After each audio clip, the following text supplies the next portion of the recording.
I'll be honest, I didn't watch 1 second of this game. It's NFL opening week, fantasy football, so I was glued to the scores of those games and watching on the TV.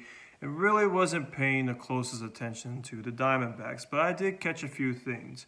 One, I just I hate it when a batting lineup just kind of takes all the air away from you, even before you play a game. Any lineup can win in baseball. Any team can win it any day.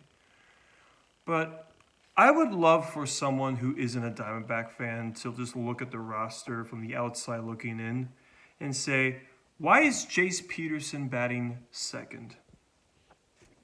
I need an explanation of that. I know the past couple games he's done a fine job at drawing walks, but it's only been like a couple at bats. He's been pinch hitting and whatnot. So I'll give Torrey a little bit of a tip of the cap there for last game pinch hitting Jace. I was totally against it, and he drew a walk. He didn't lead to a run, but at least like, hey, gotta call a spade a spade. But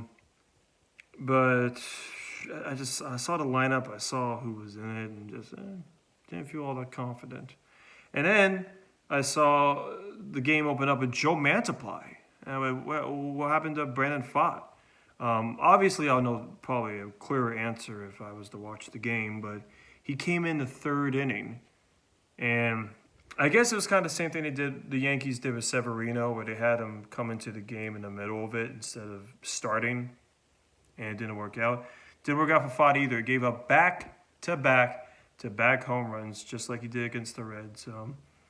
And maybe just don't do that again. I don't want to crap on Brandon Pfaadt too much. He's been great as of late, and kind of immature of me, I guess, to bring up a bad game of his from like 4 months ago. But that was the story. Team had a couple of hits. I give Zavala credit. He's one of the guys that got a run for the Diamondbacks in his first game, so congrats there. Kind of a momentum killer, but you're going into New York against the Mets, and they swept you, so you better play angry and with passion.